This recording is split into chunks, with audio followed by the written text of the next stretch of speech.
अस्सलामु अलैकुम वरहमतुल्लाहि वबरकातुहू। आपको बाबा कुकिंग में खुशामदीद है।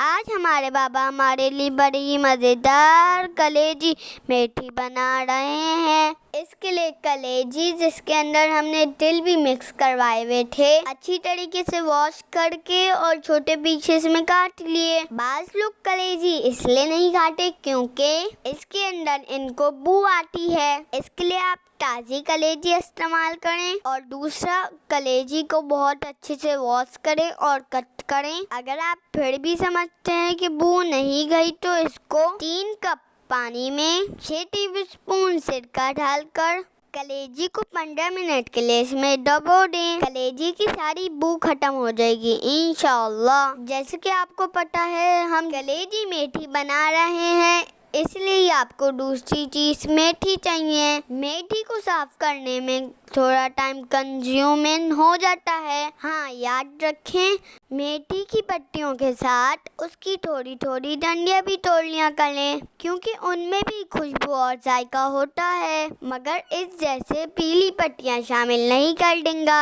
वरना मेथी बट जाएगा और बट रंग हो जाती है। अगर खाना बनाने से पहले सब चीज़ कट करके ऑर्गेनाइज कर दी जाए तो खाना बनाने का लुत्फ दोबाला हो जाता है। अब आप 2 दरमियानी साइज की प्याज और 3 हरी मिर्चों को चॉपर में डाल के बारीक अच्छी तरीके से चॉप कर लें। इसके बाद 3 दरमियानी साइज के लाल लाल टमाटर, ये भी चॉपर में डालें और इनको भी बारीक बारीक चॉप कर लें। अब जिस पैन में आपको कलेजी बनानी है उस पैन में 1 टेबलस्पून कुकिंग ऑयल शामिल करें और 2 खाने के चम्मच भरकर सूखा साबुत धनिया इसमें शामिल करें और 9 से 10 बेड़ियाँ मिर्ची इसमें शामिल कर दें। साथ ही साथ 1 टेबलस्पून भरकर सफ़ेद जीरा भी दरमियानी आंच पे रखते हुए इन तीनों चीज़ों को रोस्ट कर लें। फिर इन्हें ठंडा करके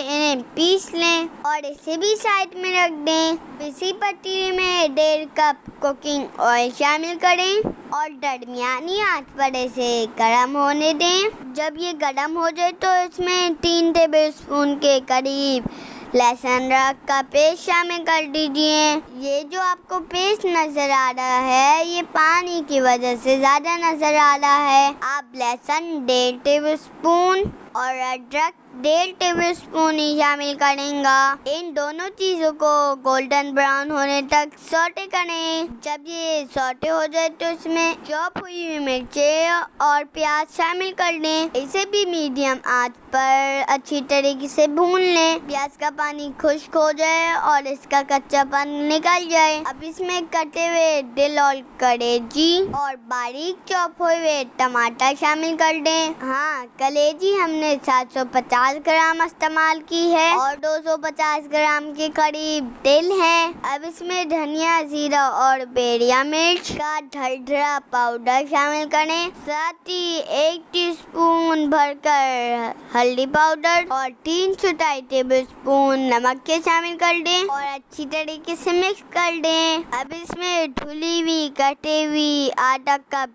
मेथी शामिल करें। इस वक्त मेथी शामिल करने का ये फ़ायदा होता है कि मसाले और कलेजी में दोनों में खुशबू बहुत अच्छी तरीके से रच बस जाती है। अब इन सब चीज़ों को अपने ही पानी में पकने के लिए ढक्कन ढककर 15 मिनट के लिए हल्की आंच पे पकने दें। इंशाल्लाह जब आप ढक्कन उठाएंगे तो पानी तकरीबन खुश्क हो जाएगा और तेल छूटना शुरू हो गया होगा। इसे मज़ीद तकरीबन 5 मिनट के लिए दरमियानी आंच पर पकने दें, यहाँ तक के तेल अच्छी तरीके से छूटने लगे। अब इसमें बाकी कटी हुई और धुली हुई मेथी, जो कि तकरीबन 300 ग्राम थी, शामिल करें और चम्मच चलाते हुए मिक्स कर दें। याद है मेथी डालने के बाद अब आपको ढक्कन बंद नहीं करना। अगर इस वक्त आप ढक्कन ढक देंगे तो मेथी की रंगत खराब हो जाएगी। अब दरमियानी आंच पर इसे 5 मिनट के लिए पकाएं, यहाँ तक कि मेथी का पानी भी खुश्क होने लगे और तेल बिल्कुल अलग हो जाए। अब आप 1/4 टीस्पून गरम मसाला पाउडर इसमें शामिल करें और मिक्स कर दीजिए। अगर आप सूखी मसालों में लिपटी हुई कलेजी खाना पसंद करते हैं तो इस वक्त आपकी कलेजी, ओह सॉरी, मेरा मतलब है आपकी चिकन की कलेजी बिल्कुल तैयार है। लेकिन हम थोड़ा ढीला सालन खाना पसंद करते हैं तो इसलिए हमने इसमें आधा कप पानी शामिल किया और 2 मिनट के लिए तेज आंच पर अच्छी तरीके से पका लिया। लीजिए, हमारी बड़ी मज़ेदार सी कलेजी तैयार है। ओह, चिकन कलेजी तैयार है, वो भी यमी मेथी के साथ। गरम नान या फिर चपाती के साथ नोश फरमाएं और अपने रब का शुक्र अदा करें। अगर आपको वीडियो पसंद आई हो तो वीडियो को लाइक करें, चैनल को सब्सक्राइब करें और कमेंट बॉक्स में ज़रूर बताएं। जज़ाकल्लाह खैर।